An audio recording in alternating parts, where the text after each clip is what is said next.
ఏమి తిందుమా, ఏమి తాగుదుమా, ఏమి ధరించుదుమా, ఇదేనా నీ చింత?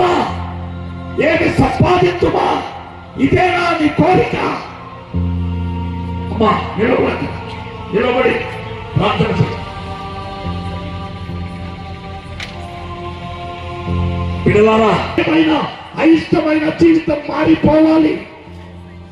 దోతాములో ఉన్నవాడు దేవునికి ఇష్టడు కాదు.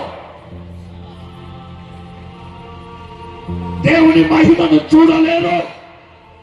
శేఖములో ఉన్నవాడే దేవుని మహిమకు పాత్రుడు. దేవుని మహిమను చూస్తా. ఆయన రాజ్యములో, ఆయన ఎదుట, ఆయన మహిమలో నువ్వు ఉండాలి అంటే సంఘ సహవాసములో ఉండాలి.